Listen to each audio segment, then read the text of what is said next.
إلى حضرة سيدنا وحبيبنا مصطفى محمد صلى الله عليه وسلم وإلى حضرة قطب الأقطاب غوث العالم محي الدين عبد القادر الجيلاني قدس الله سره العزيز. الفاتحة. أعوذ بالله من الشيطان الرجيم. بسم الله الرحمن الرحيم. الحمد لله رب العالمين الرحمن الرحيم مالك يوم الدين إياك نعبد وإياك نستعين اهدنا الصراط المستقيم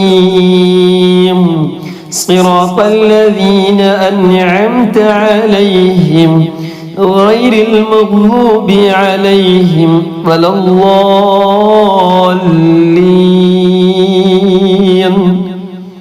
آمين.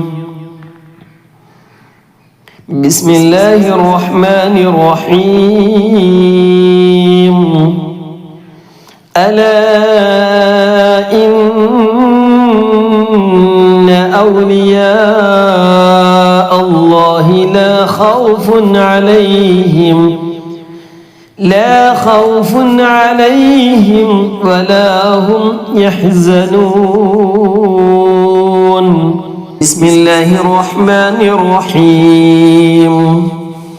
الحمد لله العلي العظيم الولي الكريم الذي لا يدرك لأسمائه نهاية ولا يبلغ لها غاية، ومع هذا ترجع من حيث أن لها محتدا إلى الأمهات الأربع أرباب العناية المنصوص عليها في الكتاب الحكيم بقوله تعالى: هو الأول والآخر والظاهر والباطن وهو بكل شيء عليم. والصلاة والسلام على سيدنا محمد خير من ألبس دثار النبوة وشعار الولاية وعلى آله وأصحابه أرباب الفتوة والهداية وعلى خلفائه الراشدين القائمين مقامه إلى يوم الدين. رضي الله عن الولي رضي الله عن غوث الأعظم رضي الله عن الولي رضي الله عن غوث الأعظم رضي الله عن الولي رضي الله عن غوث الأعظم. ألا للإله الحمد في كل لحظة على ما حبانا نعمة بعد نعمتي. صلاة وتسليم وأزكى تحيتي على المصطفى المختار خير البرية. له أسماء ليس يدرك كنهها ولو لنبي أو ولي بهمتي. صلاة وتسليم وأزكى تحيتي على المصطفى المختار خير البرية. نعم إنها عند اعتبار انتسابها لها أمهات أربع ذات رفعتي. صلاة وتسليم وأزكى تحيتي على المصطفى المختار خير البرية. هي الأول والباطن الآخر الذي هو الظاهر في الكون من دون خفيتي. صلاة وتسليم وأزكى تحيتي على المصطفى المختار خير البرية. وأعظم بهاتين اللتين عليهما مدار مهمات الوجود بحكمتي. صلاة وتسليم وأزكى تحيتي على المصطفى المختار خير البرية ففي بعض أعيان قد انضمتا كما لتين افتراق في مظاهر ثلتي صلاة وتسليم وأزكى تحيتي على المصطفى المختار خير البرية صلاة دواما مع سلام مؤبد على خير مبعوث إلى خير أمتي صلاة وتسليم وأزكى تحيتي على المصطفى المختار خير البرية محمد الماحي وآل وصحبه ووراثهم والنائبهم بخلتي صلاة وتسليم وأزكى تحيتي على المصطفى المختار خير البرية وعفوا عن المداح غوث الورى الذي تسمى بمحيي الدين قطب المقلة صلاة وتسليم وأزكى تحيتي على المصطفى المختار خير البرية وسماعه والحاضرين وأهلهم ومتعيمهم حبا له كل لحظة صلاة وتسليم وأزكى تحيتي على المصطفى المختار خير البرية اللهم صل وسلم وبارك عليه ذكر في خلاصة المفاخر في اختصار مناقب الشيخ عبد القادر الجيلاني قدس الله سره العزيز نبذة يسيرة أنه قدس الله سره تولد بجيلان سنة 71 و400 من الهجرة ودخل بغداد وله من العمر 18 سنة وهو أبو محمد بن عبد القادر بن أبي صالح بن موسى بن خندكوس بن أبي عبد الله بن يحيى الزاهد بن محمد بن داود بن موسى بن عبد الله بن موسى الجون بن عبد الله المحل بن الحسن المثنى بن عبد الله بن حسن بن علي بن أبي طالب كرم الله وجهه وكلهم السادات رضي الله عنهم أجمعين منها ما روي عن عبد الله الحق أنه قال كنا عند الشيخ رضي الله عنه يوما فتولى في قبقاب وصلى ركعتين ورمى بفردتيه بعدما صرخ صرختين فسكت بحاله ولم يجاسر أحد على سؤاله ثم قدمت قافلة من العجم بنذير له من ذهب وثياب وكان معه ذلك القبقاب فقلنا أنى لكم هذا قالوا بيننا سائرون خرجت علينا طائفة مع مقدمين لهم من الأعراب فقاتلوا منا ونهبوا معنا من الأسباب فقلنا لو نظرنا للشيخ وذكرنا بكلمتين فما تم ذلك إلا أن سمعنا صرختين شديدتين فقال واحد منهم تعالوا وانظروا ما نزل من القهر علينا فنظرنا ووجدنا مع مقدميهم ميتين وعند كل منهما فردة من هاتين هذا وجميع ما ذكر من فيض رسول الله صلى الله عليه وسلم تسليما كثيرا كثيرا رضي الله عن الولي رضي الله عن غوث الأعظم رضي الله عن الولي رضي الله عن غوث الأعظم رضي الله عن الولي رضي الله عن غوث الأعظم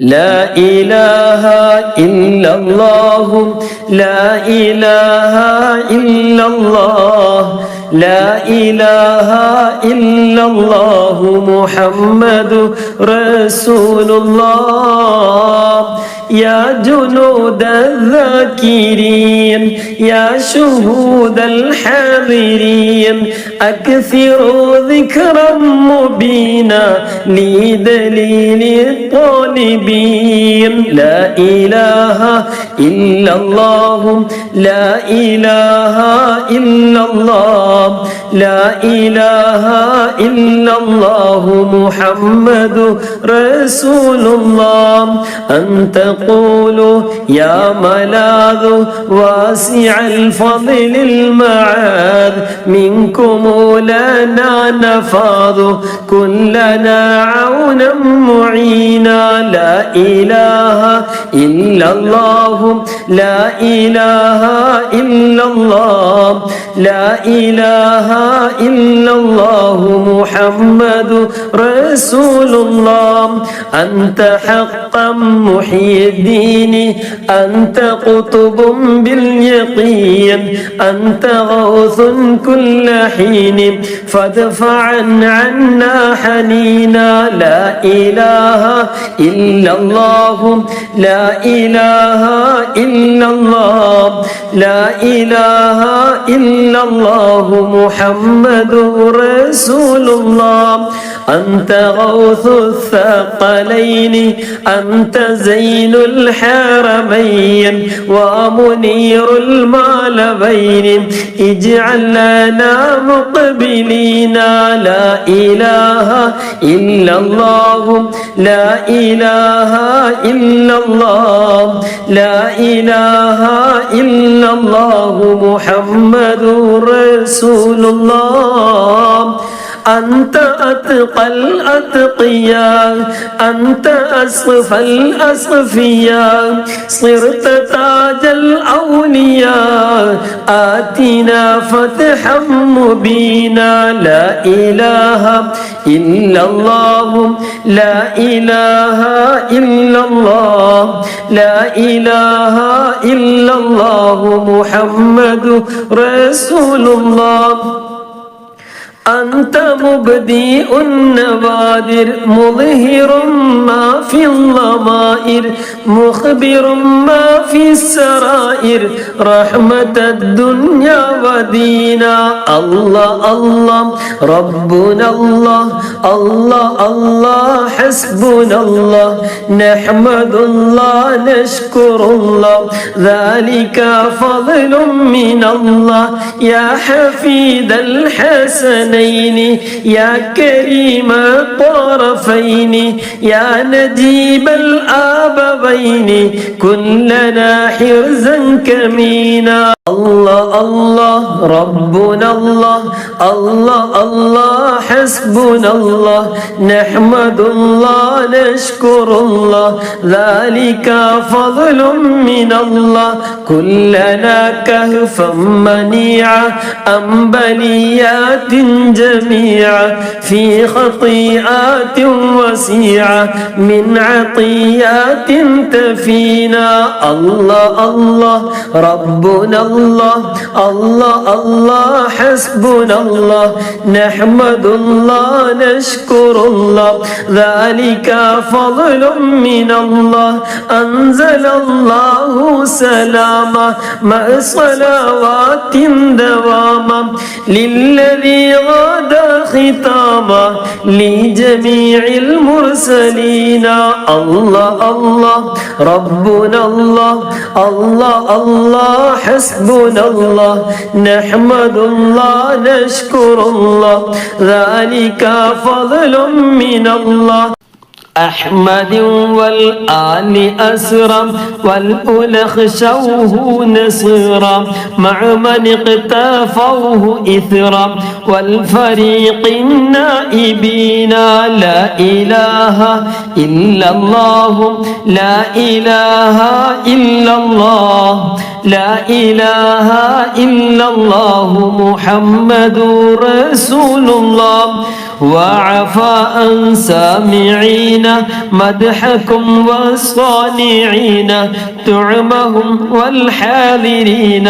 ها هنا والذاكرين لا إله إلا الله لا إله إلا الله لا إله إلا الله محمد رسول الله اللهم صل وسلم وبارك عليه.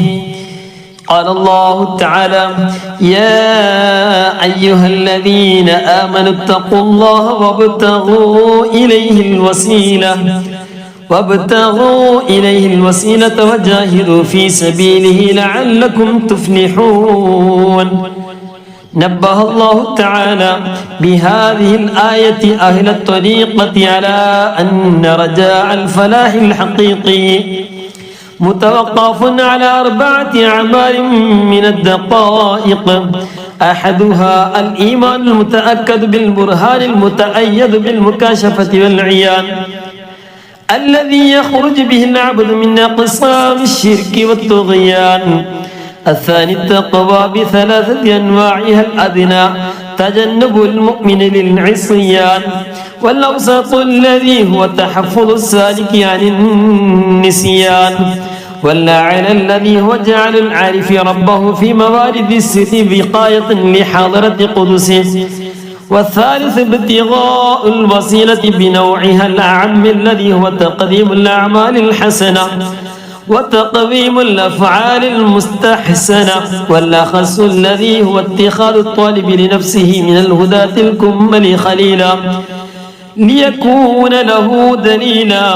والرابع الجهاد بنوعها الأصغر الذي هو محاربة أعداء الدين الخلق والدنيا والشيطان الذين يدعون الإنسان إلى مضان الخسران والخذلان والعصيان. والأكبر الذي هو مخالفة النفس في حب الشهوات بتزكيتها عن الأخلاق الذميمة وبتحليتها بالأوصاف السليمة. وصلى الله وسلم على سيدنا محمد خير من أوتي الحكمة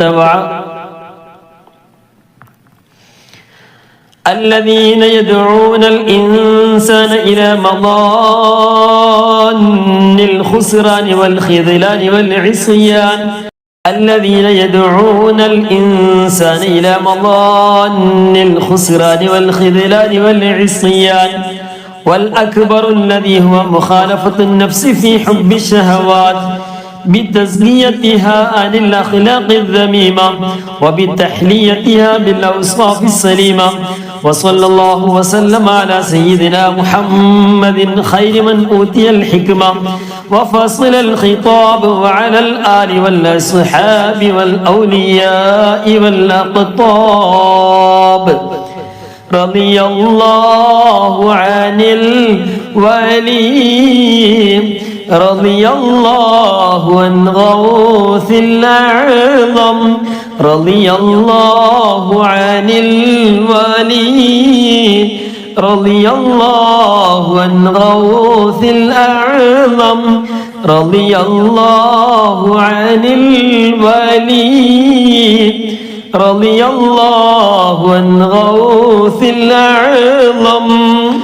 سقاني الشوق كأسات الفناء فقلت بسكرتي فوق البقاء إلهي يا إلهي يا إلهي إلهي توبة قبل الممات سأت وأتت بإثري في شبابي فهمت بإشقتي بين الروائي إلهي يا إلهي يا إلهي إلهي توبة قبل الممات فقلت لفرقة الأقطاب قوموا بحالي وادخلوا بين اللقاء إلهي يا إلهي يا إلهي إلهي توبة قبل الممات وفوزوا واصلوا أنتم جنودي فباب الوصل يفتح بالدعاء إلهي يا إلهي يا إلهي إلهي توبة قبل الممات أخذتم فضيلتي من بعد واجدي ولا نلتم مقامي والعطاء إلهي يا إلهي يا إلهي إلهي توبة قبل الممات مقامكم الهدى طرا ولكن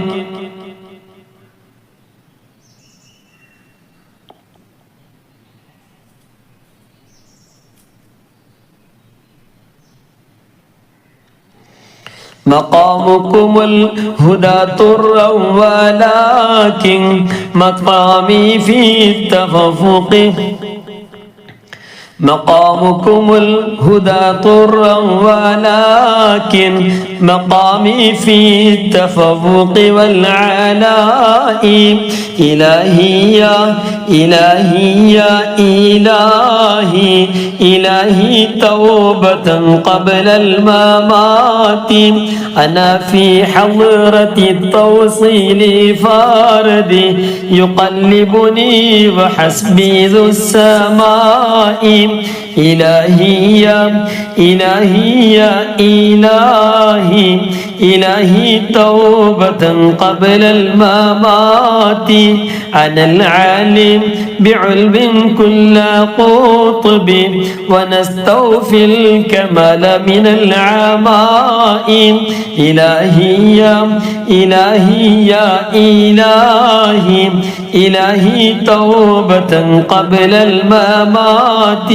أتاني خلأة بطراز قرب وأكرمني بتيجان الوفاء إلهي يا إلهي يا إلهي إلهي توبة قبل الممات وأشرفني على سر خفي وعززني بإعطاء الفناء إلهي يا إلهي يا إلهي إلهي توبة قبل الممات وولاني على النواب طورا فأمري نافذ في كل داء إلهي يا إلهي يا إلهي إلهي توبة قبل الممات ولو أظهرت عشقي في بحار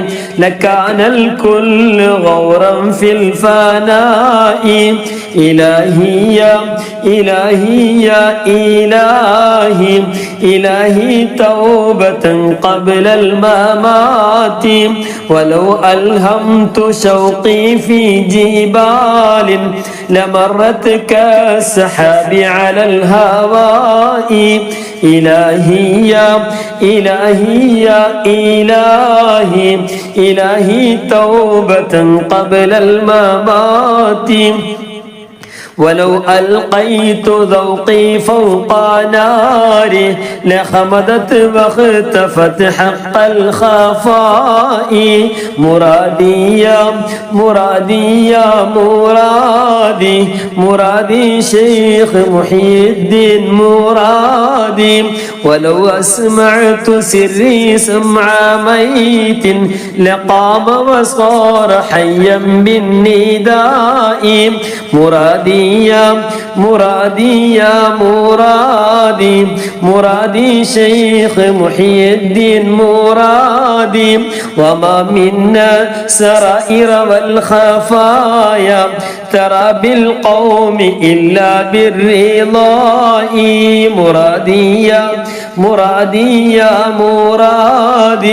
مرادي شيخ محي الدين مرادي وأخبرني بما يأتي ويجري وأعلمني العلوم وبالبلاء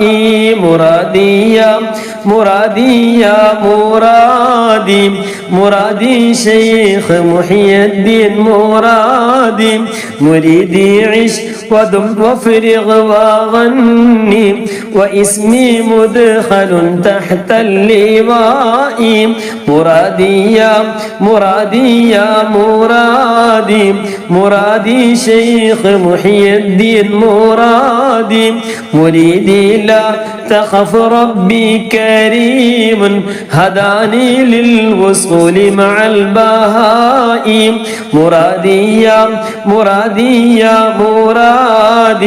مرادي شيخ محي الدين مرادي جيوش الله جندي تحت حكمي ووقتي قد صفى كل صفاء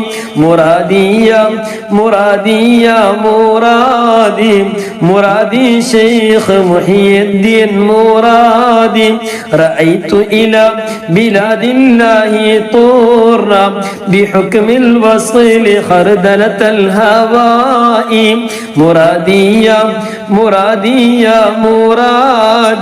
مرادي شيخ محي الدين مرادي وكل ولي له قلب وإني على قلب المحمد ذي السناء مرادي شيخ محي الدين مرادي واسمي اسم خير الأنبياء وأحوالي تؤثر في الحشاء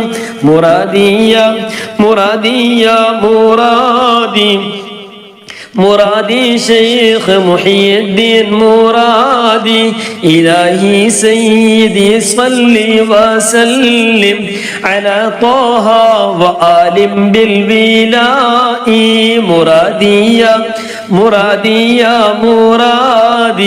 مرادي شيخ محي الدين مرادي وأصحاب وتباع جميعا بما ضاءت نجوم في السماء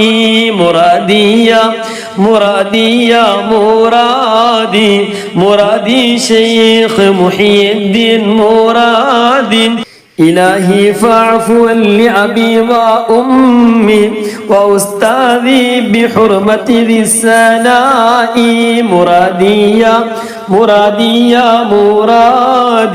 مرادي شيخ محي الدين مرادي ومداحا وسماعا وحلا رن المطعم دوما بالبقاء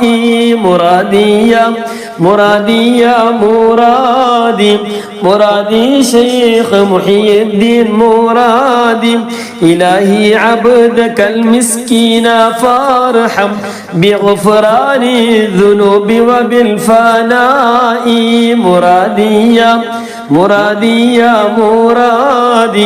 مرادي شيخ محي الدين مرادي صلاة وتسليم وأزكى تحيتي على المصطفى صلوا عليه وسلموا.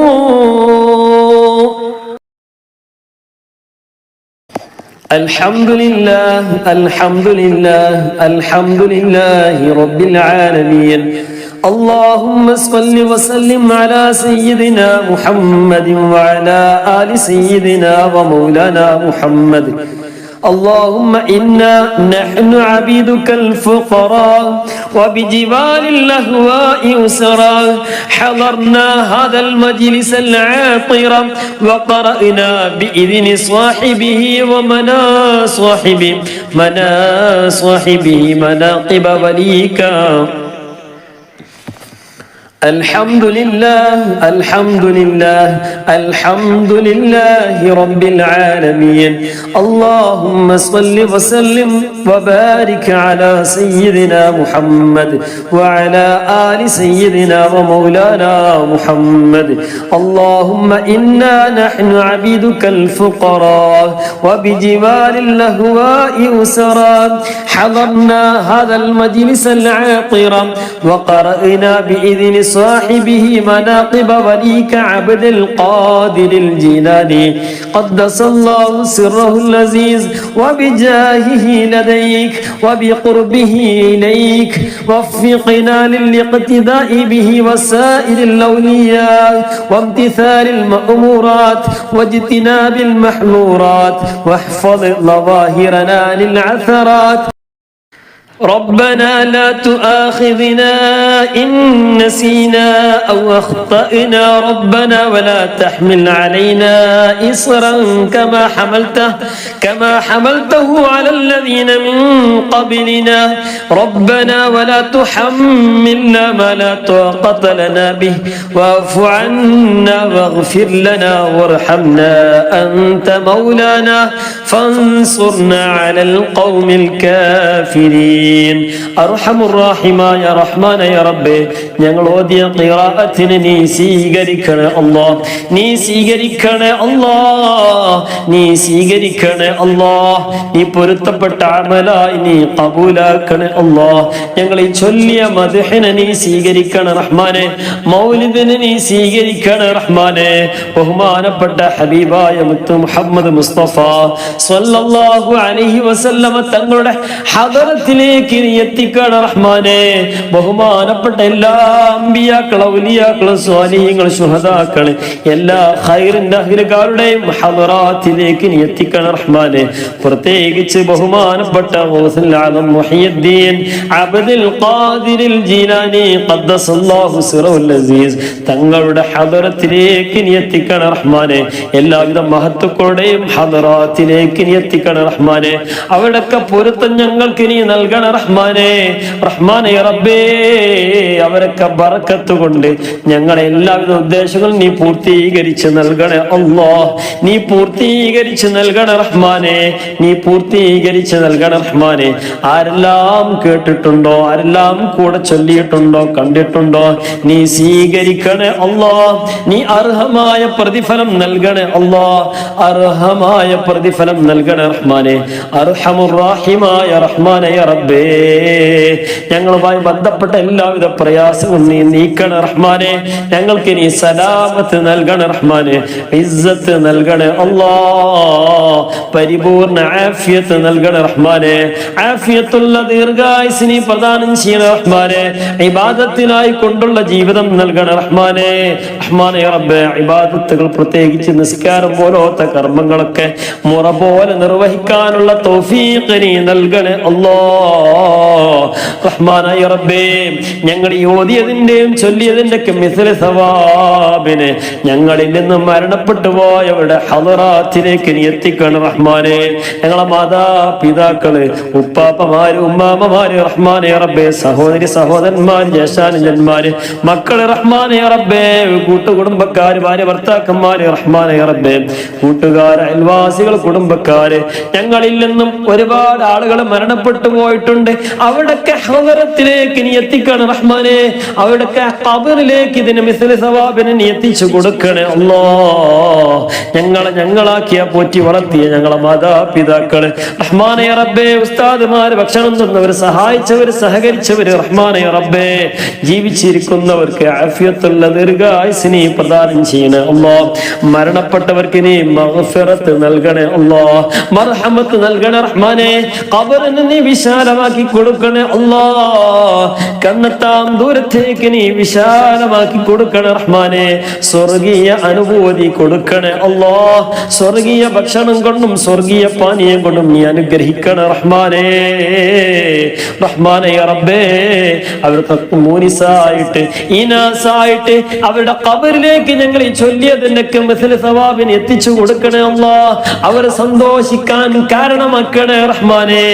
ഈ ഞങ്ങൾ ഈ ചൊല്ലിയ കാരണം കൊണ്ട്, ഞങ്ങൾ ചൊല്ലിയ ഈ മദ്ഹിന്റെ കാരണം കൊണ്ട്, മൗലിദിന്റെ കാരണം കൊണ്ട് അവരുടെ ഖബറിൽ വല്ല അദാബും ഉണ്ടെങ്കിൽ ബഹുമാനപ്പെട്ട ഹബീബായ മുത്ത് മുഹമ്മദ് മുസ്തഫ സ്വല്ലല്ലാഹു അലൈഹി വസല്ലമ തങ്ങളുടെ ഹഖ് ജാഹ് ബറകത്ത് കൊണ്ട് എല്ലാവിധ അമ്പിയാക്കൾ, ഔലിയാക്കൾ, സ്വാലിഹീങ്ങൾ, ശുഹദാക്കൾ, ബഹുമാനപ്പെട്ട ബദരീങ്ങൾ, ബഹുമാനപ്പെട്ട ഹബീബായ മുത്ത് മുഹമ്മദ് മുസ്തഫ സ്വല്ലല്ലാഹു അലൈഹി വസല്ലമ തങ്ങളുടെ സഹാബാ കിറാം, ബഹുമാനപ്പെട്ട ഗൗസുൽ ആദം മുഹ്യിദ്ദീൻ അബ്ദുൽ ഖാദിർ ജീലാനി ഖദ്ദസല്ലാഹു സിറഉൽ അസീസ് അവരുടെ ഹഖ് ജാഹ് ബറകത്തുണ്ട് ഖബറിലുള്ള അദാബിനെ ഉയർത്തി അവർക്ക് നീ എല്ലാ നിലക്കും നീ സന്തോഷം കൊടുക്കണം റഹ്മാനെ. ഉന്നതമായ പദവികൾ നൽകി അനുഗ്രഹിക്കണം റഹ്മാനെ. ഉയർന്ന ദറജ നൽകി അനുഗ്രഹിക്കണം റഹ്മാനെ. റഹ്മാനെ റബ്ബേ, അവരെയും ഞങ്ങളെയും ജന്നാത്തുൽ ഫിർദൗസിൽ ഹബീബായ മുത്ത് മുഹമ്മദ് മുസ്തഫ, ഞങ്ങളുടെ നേതാവായ അഷ്റഫുൽ ഖൽഖ് മുത്ത് മുഹമ്മദ് മുസ്തഫ സ്വല്ലല്ലാഹു അലൈഹി വസല്ലമ തങ്ങളോടുകൂടെ നീ ഒരുമിച്ച് കൂട്ടി അനുഗ്രഹിക്കണം റഹ്മാനെ.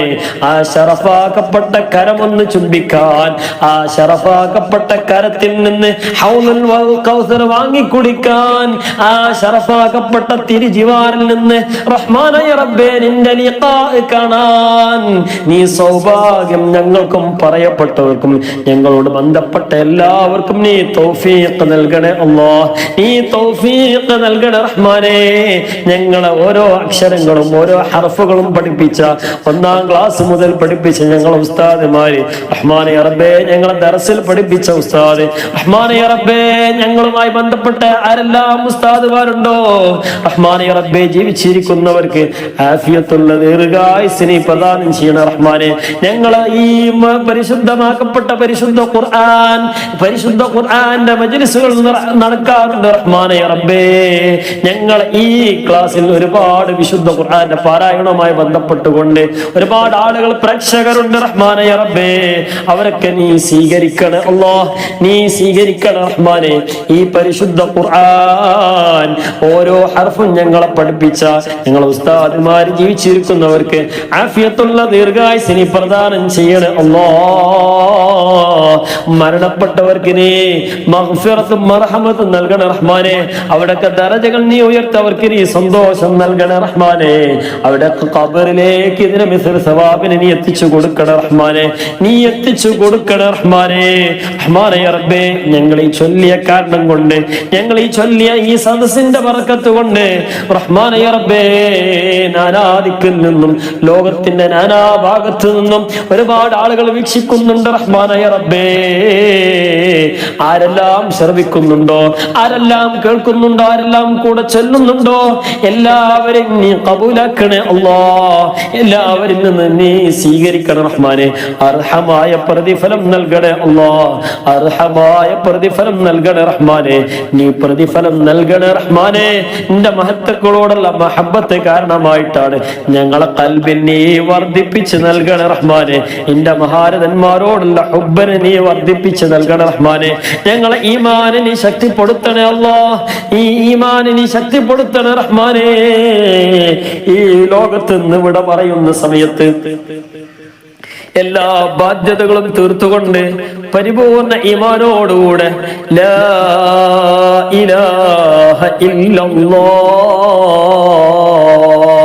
അക്ഷരം തെറ്റാതെ വളരെ റാഹത്തോടുകൂടെ സന്തോഷത്തോടുകൂടെ ബഹുമാനപ്പെട്ട ശറഫാക്കപ്പെട്ട പൂമുഖം ഹബീബായ മുത്ത് മുഹമ്മദ് മുസ്തഫ സ്വല്ലല്ലാഹു അലൈഹി വസല്ലമ തങ്ങളുടെ പൂമുഖം കണ്ടുകൊണ്ട് മരണപ്പെടാനുള്ള തൗഫീഖ് നീ നൽകണേ അല്ലാഹ്. ആ ഭാഗ്യവാന്മാരിൽ ഞങ്ങളെ നീ പെടുത്തണേ റഹ്മാനെ. ആ വിജയികളിൽ നീ പെടുത്തണേ റഹ്മാനെ. ആശിഖീങ്ങളിൽ മുഹിബ്ബീങ്ങളിൽ നീ പെടുത്തണേ റഹ്മാനെ. അസ്സലാത്തു വസ്സലാമു അലൈക യാ സയ്യിദി യാ ഹബീബി യാ റസൂലല്ലാഹ് അസ്സലാത്തു വസ്സലാമു അലൈക യാ സയ്യിദി യാ ഹബീബി യാ റസൂലല്ലാഹ് ഖുദ് ബിഐദീനാ ഖല്ലത് ഹീലതുനാ അദ്രിക്നാ യാ റസൂലല്ലാഹ് എന്ന സ്വലാത്തും സലാമും ധാരാളം പ്രാവശ്യം പറയാൻ ഞങ്ങൾക്ക് നീ തൗഫീഖ് നൽകണേ റഹ്മാനേ. ഞങ്ങളെ സ്വദേശത്ത് നിന്ന് ഞങ്ങളെ സലാം പറയാറുണ്ട്, സ്വലാത്ത് ചൊല്ലാറുണ്ട്. ഹബീബിന്റെ ചാരത്ത് നിന്നുകൊണ്ട് സ്വല്ലല്ലാഹു അലൈഹി വസല്ലമ തങ്ങളുടെ ചാരത്ത് നിന്നുകൊണ്ട് പറയാൻ, ധാരാളം പ്രാവശ്യം പറയാൻ പറഞ്ഞവർക്ക് ഇനിയും തൗഫീഖ് നൽകണേ അല്ലാഹ്. ഞങ്ങൾക്ക് നീ തൗഫീഖ് നൽകണേ റഹ്മാനേ. മരിക്കുന്നതിന്റെ മുമ്പ് മഖബൂലും മബ്റൂറുമായ ഹജ്ജും ഉംറയും നിർവഹിക്കാനുള്ള തൗഫീഖ് നീ നൽകണേ അല്ലാഹ്. നീ തൗഫീഖ് നൽകണേ അല്ലാഹ്. നീ തൗഫീഖ് നൽകണേ അല്ലാഹ്. ഒരുപാട് ആളുകൾ ഉംറക്ക് പോകുന്നവരുണ്ട്, ദുആ ചെയ്യണമെന്ന് പറഞ്ഞിട്ടുണ്ട് റഹ്മാനേ റബ്ബേ. ഹജ്ജിന് പോകാൻ ഉദ്ദേശിച്ചവരുണ്ട് റഹ്മാനേ റബ്ബേ. എല്ലാ കാര്യങ്ങളും നീ എളുപ്പമാക്കി കൊടുക്കണം റഹ്മാനേ. സാമ്പത്തികം നീ എളുപ്പമാക്കി കൊടുക്കണം റഹ്മാനേ. വഴിയിലുള്ള എല്ലാവിധ തടസ്സങ്ങൾ നീ നീക്കി കൊടുക്കണം റഹ്മാനേ. പാസ്പോർട്ട് പോലത്തെ പ്രയാസങ്ങൾ ഉള്ളവരുണ്ടെങ്കിൽ ആ പ്രയാസങ്ങളൊക്കെ നീക്കി എത്രയും പെട്ടെന്ന് വഴികൾ നീ തുറന്നു കൊടുക്കണം റഹ്മാനേ. ആ ഉദ്ദേശിച്ച ആളുകൾക്കൊക്കെ ഹജ്ജിനും ഉംറക്കും പോകാനുള്ള തൗഫീഖ് നീ നൽകണം റഹ്മാനേ. വരുന്ന വർഷത്തിൽ ഹജ്ജിന് പോകാൻ ഉദ്ദേശിച്ചവരുണ്ട് റഹ്മാനേ റബ്ബേ. റഹ്മാനേ റബ്ബേ, സമ്പത്തുണ്ടായിട്ടും പോകാത്ത ആളുകളുണ്ട് റഹ്മാനേ റബ്ബേ. പോകാൻ കഴിയാതെ പ്രയാസപ്പെടുന്നവരുണ്ട് റഹ്മാനേ റബ്ബേ. നല്ല വഴികൾ നീ തുറന്നു കൊടുക്കണേ അല്ലാഹ്. നല്ല മനസ്സ് നീ കൊടുക്കണേ റഹ്മാനേ. റഹ്മാനേ റബ്ബേ, ഞങ്ങളെ ബാധ്യതയാണെന്ന് മനസ്സിലാക്കിയിട്ട് അവർക്ക് ഈ വരുന്ന വർഷമെങ്കിലും ഈ ശബ്ദം ശ്രവിക്കുന്ന ആരെങ്കിലും ഉണ്ടെങ്കിൽ റഹ്മാനേ റബ്ബേ, സമ്പത്തുണ്ട്, എല്ലാവിധ കഴിവുകളും ഉണ്ടായിട്ട് പോകാൻ സാധിക്കാതെ അല്ലെങ്കിൽ മനസ്സ് വരാതെ ആരെങ്കിലും ഉണ്ടെങ്കിൽ, ഈ ശബ്ദം ശ്രവിക്കുന്ന ആരെങ്കിലും ഉണ്ടെങ്കിൽ, ഈ ശബ്ദം ശ്രവിക്കുന്ന കാരണം കൊണ്ട് അവർക്ക് നീ തൗഫീഖ് നീ നൽകണേ അല്ലാഹ്. നീ തൗഫീഖ് നൽകണേ റഹ്മാനേ. ഹജ്ജിനും ഉംറക്കും പോകാൻ അവർക്കും ഞങ്ങൾക്കും നീ തൗഫീഖ് നൽകണേ അല്ലാഹ്. നീ തൗഫീഖ് നൽകണേ റഹ്മാനേ. നീ തൗഫീഖ് നൽകണേ റഹ്മാനേ. റഹ്മാനേ റബ്ബേ, ഞങ്ങളുടെ ജീവിതത്തിലുള്ള എല്ലാവിധ പ്രയാസങ്ങളും നീ നീക്കണം റഹ്മാനേ. റഹ്മാനേ റബ്ബേ, ഞങ്ങളെ എല്ലാവിധ പ്രയാസങ്ങൾ കുടുസുകൾ നീ നീക്കണം റഹ്മാനേ. എല്ലാവിധ ബുദ്ധിമുട്ടുകൾ നീ നീക്കണം റഹ്മാനേ. സാമ്പത്തിക പ്രയാസമുള്ളവരുണ്ട്, സമ്പത്ത് നീ വർധനവ് കൊടുക്കണം റഹ്മാനേ. ബറക്കത്ത് നൽകണം റഹ്മാനേ. ഐശ്വര്യം നൽകണം റഹ്മാനേ. റഹ്മാനേ റബ്ബേ, അഭിവൃദ്ധി നൽകണം റഹ്മാനേ. ഒരാളുടെ മുമ്പിൽ കൈനീട്ടേണ്ട ഗതി നീ വരുത്തല്ല റഹ്മാനേ. നീ വരുത്തല്ല റഹ്മാനേ. ഞങ്ങൾക്ക് നീ ഐശ്വര്യം നൽകണം റഹ്മാനേ. പ്രയാസമുള്ളവരുണ്ട്, രോഗമുള്ളവരുണ്ട് റഹ്മാനേ റബ്ബേ. അവരുടെ പ്രയാസങ്ങളൊക്കെ നീക്കി പരിപൂർണ ആഫിയത്ത് കൊടുക്കണേ അല്ലാഹ്. പരിപൂർണ ആഫിയത്ത് കൊടുക്കണേ റഹ്മാനേ. ആഫിയത്തുള്ള ദീർഘായുസ്സ് നീ പ്രദാനം ചെയ്യണം റഹ്മാനേ. മരുന്ന് കുടിക്കുന്നവരുണ്ട് റഹ്മാനേ റബ്ബേ. മരുന്ന് നിർത്താനുള്ള മാർഗം നീ എളുപ്പമാക്കി കൊടുക്കണം റഹ്മാനേ. നീയാണ് ഷാഫിനിയെ അജിലായ ശിഫ കൊടുക്കണേ റഹ്മാനേ. അജിലായ ശിഫ നൽകണേ അല്ലാഹ്. നീ ശിഫ നൽകണേ റഹ്മാനേ. കടമുള്ളവരുണ്ട്, കടം വീട്ടാനുള്ള മാർഗങ്ങൾ നീ എളുപ്പമാക്കണേ റഹ്മാനേ. ജോലികളിലും മറ്റുള്ള കാര്യങ്ങളിലും വരുമാന മാർഗങ്ങളിൽ നീ ബറക്കത്ത് നൽകണേ റഹ്മാനേ. റഹ്മാനേ റബ്ബേ, ഞങ്ങളെ സഹോദരിമാര് വീട്ടിൽ നിന്നുകൊണ്ട് മക്കളെ പോറ്റുന്നവരാണ്, ഉമ്മമാര് വീട്ടിൽ നിന്ന് മക്കളെ പോറ്റുന്നവരാണ് റഹ്മാനേ റബ്ബേ. സഹോദരന്മാര് വിദേശത്തും സ്വദേശത്തുമായി ജോലി ചെയ്യുന്നവരുണ്ട് റഹ്മാനേ റബ്ബേ. എല്ലാവരും നീ ബറക്കത്ത് നൽകണേ റഹ്മാനേ. നീ ബറക്കത്ത് നൽകണേ റഹ്മാനേ. ഒന്ന് വീട്ടിലെ ജോലിയാണ്, മറ്റൊന്ന് പുറമെയുള്ള ജോലിയാണ്. രണ്ടും ജോലി തന്നെയാണ് റഹ്മാനേ റബ്ബേ. രണ്ടും ഖിദ്മയാണ്, നീ സേവനങ്ങളാണ്. നല്ല നിയ്യത്തോടുകൂടെ ചെയ്യാനുള്ള തൗഫീഖ് നീ നൽകണേ റഹ്മാനേ. നീ തൗഫീഖ് നൽകണേ റഹ്മാനേ. നീ തൗഫീഖ് നൽകണേ റഹ്മാനേ. നല്ല നിയ്യത്ത് വെച്ചുകൊണ്ട് ഏത് പ്രവർത്തനം ചെയ്യാൻ നീ തൗഫീഖ് നൽകണേ റഹ്മാനേ. റഹ്മാനേ റബ്ബേ, ഒരു ഉമ്മ വിചാരിക്കേണ്ടത്, ഒരു ഉമ്മ കരുതേണ്ടത് റഹ്മാനേ റബ്ബേ, എന്റെ മക്കളെ പോറ്റി വളർത്തേണ്ടത്, എനിക്ക് വേണ്ടപ്പെട്ട ആളുകളെ നോക്കേണ്ടത് എന്റെ ബാധ്യതയാണല്ലോ എന്ന് മനസ്സിലാക്കിയിട്ട് മനസ്സിലാക്കിയിട്ട് ഹബീബായ മുത്ത് മുഹമ്മദ് മുസ്തഫ സ്വല്ലല്ലാഹു അലൈഹി വസല്ലമ തങ്ങളെ നമ്മെ കൂടുതൽ പ്രചോദിപ്പിച്ച കാര്യമാണല്ലോ എന്ന് മനസ്സിലാക്കിയിട്ട് ഒരു ഉമ്മ ചെയ്യുകയാണെങ്കിൽ അതിന് വലിയ പ്രതിഫലമാണ്. ഒരു കച്ചവടക്കാരൻ കച്ചവടം ചെയ്യുന്ന സമയത്ത് റഹ്മാനേ റബ്ബേ, എന്നെ കൊണ്ട് എന്റെ ഈ കച്ചവടം കൊണ്ട് ഒരുപാട് ആളുകൾക്ക് ഭക്ഷണം കിട്ടുന്നുണ്ടല്ലോ, ഒരുപാട് ആളുകൾക്ക് ജോലി കിട്ടുന്നുണ്ടല്ലോ എന്ന് കരുതിയിട്ട് നല്ല നിയ്യത്തോടുകൂടെ നല്ല ഭക്ഷണം കൊടുക്കുകയാണെങ്കിൽ അതിന് വലിയ മഹത്തായ പ്രതിഫലമാണ്. ഹബീബായ മുത്ത് മുഹമ്മദ് മുസ്തഫ സ്വല്ലല്ലാഹു അലൈഹി വസല്ലമ തങ്ങളെ കച്ചവടത്തെ വലിയ പ്രോത്സാഹനം നൽകിയിട്ടുണ്ട്, വലിയ കച്ചവടത്തെ പ്രോത്സാഹനം നൽകിയിട്ടുണ്ട്. റഹ്മാനേ റബ്ബേ, നല്ല നിയ്യത്തോടുകൂടെ ആ ഒരു മഹത്തായ കച്ചവടം ചെയ്യുകയാണെങ്കിൽ വലിയ ജോലിയാണെന്ന് ഹബീബായ മുത്ത് മുഹമ്മദ് മുസ്തഫ സ്വല്ലല്ലാഹു അലൈഹി വസല്ലമ തങ്ങൾ നമ്മെ പഠിപ്പിച്ചിട്ടുണ്ട്. ചെറിയ കച്ചവടമാകട്ടെ വലിയ കച്ചവടമാകട്ടെ രണ്ടും ഹബീബ് മുത്ത് മുഹമ്മദ് മുസ്തഫ സ്വല്ലല്ലാഹു അലൈഹി വസല്ലമ തങ്ങളെ പഠിപ്പിച്ചതാണ്. അതുപോലെ തന്നെ കസ്റ്റമറും അതുപോലെ തന്നെ ജോലിക്കാര് റഹ്മാനേ റബ്ബേ, എന്നെ കൊണ്ട് ഈ ഉടമസ്ഥന് ഉപകാരം കിട്ടണം, അതുപോലെ തന്നെ ഞാൻ ജോലി ചെയ്യുന്ന സമയത്ത് റഹ്മാനേ റബ്ബേ എന്റെ ഭാഗത്ത് നിന്ന് കസ്റ്റമേഴ്സിന് ഒന്നും തന്നെ സംഭവിക്കാൻ, അവർക്ക് അനിഷ്ടമായ പ്രവർത്തനങ്ങൾ ഒന്നും തന്നെ ഉണ്ടാകാൻ പാടില്ല. നല്ല റാഹത്തോടുകൂടെ സന്തോഷത്തോടുകൂടെ ആ കാര്യം ചെയ്യുമ്പോൾ, ആ വസ്തുക്കൾ എടുത്തു കൊടുക്കുമ്പോൾ റഹ്മാനേ റബ്ബേ അവരിലുണ്ടാകുന്ന സന്തോഷം, ആ സന്തോഷം കാരണമായിട്ട് എനിക്ക് പ്രതിഫലം നൽകുമല്ലോ എന്ന നിയ്യത്തോടുകൂടെ ആ ജോലിക്കാരനും ജോലി ചെയ്യുകയാണെങ്കിൽ ഏത് പ്രവർത്തനം ഇതുപോലെ തന്നെയാണ്. നല്ല നിയ്യത്തോടുകൂടെ പ്രവർത്തിക്കാൻ അല്ലാഹുവേ ഞങ്ങൾക്ക് നീ തൗഫീഖ് നൽകണേ അല്ലാഹ്, ഞങ്ങൾക്ക് നീ തൗഫീഖ് നൽകണേ അല്ലാഹ്, ഞങ്ങൾക്ക് നീ തൗഫീഖ് നൽകണേ റഹ്മാനേ. ഒരുപാട് ആളുകൾ, പ്രത്യേകിച്ച് നമ്മുടെ പ്രേക്ഷകര്, ഒരുപാട് ആളുകൾ ദുആ ചെയ്യാൻ വേണ്ടി പറഞ്ഞിട്ടുണ്ട്. എല്ലാവരുടെയും മുറാദുകൾ നീ ഹാസിലാക്കണേ അല്ലാഹ്, നീ ഹാസിലാക്കണേ റഹ്മാനേ, നീ പൂർത്തീകരിച്ച് നൽകണേ റഹ്മാനേ, നീ പൂർത്തീകരിച്ച് നൽകണേ റഹ്മാനേ. ഞങ്ങളുടെ കുടുംബത്തിൽ, കുടുംബ ജീവിതത്തിൽ മക്കളിൽ നീ ബറക്കത്ത് നൽകണേ അല്ലാഹ്. ഒരുപാട് സഹോദരിമാര് മക്കളുടെ വിവാഹകാര്യം ശരിയാകാൻ വേണ്ടി ദുആ ചെയ്യാൻ വേണ്ടി പറഞ്ഞിട്ടുണ്ട്. റഹ്മാനേ റബ്ബേ, അനുയോജ്യരായ ഇണകളെ നൽകണേ റഹ്മാനേ. ആൺകുട്ടികൾക്ക് പെൺകുട്ടികളെയും പെൺകുട്ടികൾക്ക് ആൺകുട്ടികളെയും അതുപോലെ തന്നെ മക്കളില്ലാത്തവർക്ക് മക്കളെയും നീ നൽകണേ അല്ലാഹ്. എന്റെ ഖജനാവ് വിശാലമാണ് റഹ്മാനേ റബ്ബേ, വേണ്ടത് വേണ്ട സമയത്ത് നീ എത്രയും പെട്ടെന്ന് നീ നൽകണേ അല്ലാഹ്. ഖൈറായത് നീ നൽകണേ റഹ്മാനേ. നീ ചോദിക്കാതെ തന്നെ ഞങ്ങൾക്ക് നൽകിയവനാണ്, ഇനിയും ധാരാളമായിട്ട് നീ നൽകണേ അല്ലാഹ്. അല്ലാഹുവേ, നീ റാസിഖാണ്, നീ നാസിറാണ്, നീ നൽകണേ അല്ലാഹ്, നീ നൽകണേ റഹ്മാനേ. ഖൈർ നൽകണേ റഹ്മാനേ, റഹ്മത്തിനെ ചൊരിയണേ റഹ്മാനേ. റഹ്മാനേ റബ്ബേ, ബറക്കത്ത് നൽകണേ അല്ലാഹ്. റഹ്മാനേ റബ്ബേ, ഞങ്ങളെ മാതാപിതാക്കൾ, മക്കളിൽ, ഭാര്യ ഭർത്താക്കന്മാരിൽ, റഹ്മാനേ റബ്ബേ, സഹോദരി സഹോദരന്മാരിൽ, റഹ്മാനേ റബ്ബേ, ഞങ്ങൾക്ക് വേണ്ടപ്പെട്ട എല്ലാവരിലും, ഞങ്ങളുടെ വീടുകളിൽ, ഞങ്ങളുടെ കുടുംബത്തിൽ, അയൽവാസികളിൽ, നാട്ടുകാരിൽ, റഹ്മാനേ റബ്ബേ, കൂട്ടുകാരിൽ, സഹപ്രവർത്തകരിൽ, ഭക്ഷണം തന്നവരിൽ, റഹ്മാനേ റബ്ബേ, എല്ലാവരിലും നീ ബറക്കത്ത് നൽകണേ അല്ലാഹ്. ربنا عليك توكلنا وإليك أنبنا وإليك المصير. ربنا عليك توكلنا وإليك أنبنا وإليك المصير. ربنا عليك توكلنا وإليك أنبنا وإليك المصير. أرحم الراحمين يا الله. ഞങ്ങളെ നാട്ടിൽ നീ സമാധാനം നൽകണേ അല്ലാഹ്. പ്രത്യേകിച്ച് ഇന്ത്യ രാജ്യത്തിന് നീ സമാധാനം നീ നിലനിർത്തണേ റഹ്മാനേ. ഞങ്ങളെ പ്രിയപ്പെട്ട സഹോദരി സഹോദരന്മാര് ഫലസ്തീനിലുള്ളവര് റഹ്മാനേ റബ്ബേ വലിയ പ്രയാസത്തിലാണ്.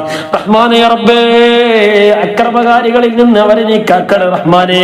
എല്ലാവിധ കുതന്ത്രക്കാരിൽ നിന്ന് നീ അവരെ കാക്കണേ റഹ്മാനേ. അവർക്ക് നീ സലാമത്ത് നൽകണേ റഹ്മാനേ. നീ ഇസ്സത്ത് നൽകണേ റഹ്മാനേ. റഹ്മാനേ റബ്ബേ, ഇസ്സത്തോടുകൂടെ സന്തോഷത്തോടുകൂടെ സന്തോഷത്തോടെ സമാധാനത്തോടുകൂടെ നിലനിൽക്കാൻ അവർക്ക് നീ തൗഫീഖ് നീ നൽകണ റഹ്മാനെ, നീ തൗഫീഖ് നൽകണ റഹ്മാനെ. ഇബാദത്ത് ചെയ്യാൻ പ്രയാസപ്പെടുകയാണ്, ജീവിക്കാൻ പ്രയാസമാണ്, ഭക്ഷണമില്ലാതെ വെള്ളമില്ലാതെ കഷ്ടപ്പെടുന്ന ഒരു എത്രയോ പിഞ്ചമക്കൾ റഹ്മാനെ റബ്ബേ, അവരെ നീ കഷ്ടപ്പെടുത്തില്ല അല്ലാഹ്, അവരെ നീ കഷ്ടപ്പെടുത്തില്ല റഹ്മാനെ, അവരെ നീ കഷ്ടപ്പെടുത്തില്ല റഹ്മാനെ. ഞങ്ങൾക്ക് ദുആയാണ്, ആ ദുആ ഞങ്ങൾ ചെയ്യുകയാണ് റഹ്മാനെ റബ്ബേ, നിന്നോട് ദുആ ചെയ്യുകയാണ്. ബഹുമാനപ്പെട്ട ഗൗസുൽ ആലം മുഹ്യിദ്ദീൻ അബ്ദുൽ ഖാദിർ ജീലാനി ഖദ്ദസല്ലാഹു സിറുൽ അസീസ് തങ്ങളുടെ ബർക്കത്ത് കൊണ്ട് പറയപ്പെട്ട എല്ലാവിധ മഹത്തുക്കളുടെയും ബർക്കത്ത് കൊണ്ട് ഞങ്ങൾ ഈ മജ്ലിസ് കാരണമായിട്ട് അവർക്ക് നീ സമാധാനം കൊടുക്കണേ അല്ലാഹ്, ശാന്തിയും സമാധാനം നീ ഐശ്വര്യം നീ നൽകണ റഹ്മാനെ, ഇസ്സത്ത് നീ നിലനിർത്തി കൊടുക്കണ റഹ്മാനെ, ഇസ്സത്ത് നീ ഏറ്റി കൊടുക്കണ റഹ്മാനെ, അവർക്ക് നീ ക്ഷമ പ്രദാനം ചെയ്യണ റഹ്മാനെ, വലിയ മഹത്തായ പ്രതിഫലം കൊടുക്കണ റഹ്മാനെ. ഒരുപാട് ആളുകൾ മരണപ്പെട്ടു പോയിട്ടുണ്ട്, അവിടൊക്കെ ദറജകൾ നീ ഉയർത്തണ റഹ്മാനെ, അവർക്ക് നീ ഉന്നതമായ പദവികൾ നൽകി അനുഗ്രഹിക്കണ റഹ്മാനെ. ശുഹദാക്കളുടെ മർത്തബ നീ കൊടുക്കണ അല്ലാഹ്, ശുഹദാക്കളുടെ മർത്തബ കൊടുക്കണ റഹ്മാനെ. റഹ്മാനെ റബ്ബേ, ഓരോ വീഡിയോകളും കാണുമ്പോൾ വലിയ പ്രയാസമാണ് റഹ്മാനെ റബ്ബേ, കാണാൻ കഴിയുന്നില്ല, കാണാൻ കഴിയാത്തത്രയും വിഷമത്തിലാണ് റഹ്മാനെ റബ്ബേ. ഒരിക്കലും തന്നെ ഒരാളും കാണാൻ ആഗ്രഹിക്കാത്ത വീഡിയോകളാണ്. എന്നിരുന്നാൽ പോലും അവര് പറയുന്നത് ലാ ഇലാഹ ഇല്ലല്ലാഹ്, എന്തൊരു രസമാണ്. ആ കുട്ടികളുടെ മനസ്സിൽ പോലും അല്ലാഹു അഹദ് അല്ലാഹു അഹദ് അല്ലാഹു അഹദ് എന്ന് ഒഴിവിട്ടുകൊണ്ടിരിക്കുകയാണ് റഹ്മാനെ റബ്ബേ. അവരെ ഈമാൻ നീ ശക്തിപ്പെടുത്തണേ അല്ലാഹ്, അവരെ ഈമാൻ നീ ശക്തിപ്പെടുത്തണേ റഹ്മാനെ. അവിടൊക്കെ ഈമാന്റെ ബറക്കത്ത് കൊണ്ട് ഞങ്ങളെ ഈമാൻ നീ സലാമത്തിലാക്കണേ അല്ലാഹ്, ഞങ്ങളെ ഈമാൻ നീ സലാമത്തിലാക്കണേ റഹ്മാനെ. റഹ്മാനെ റബ്ബേ, ഞങ്ങളെ ആഖിബത്ത് നീ നന്നാക്കി തരണേ അല്ലാഹ്.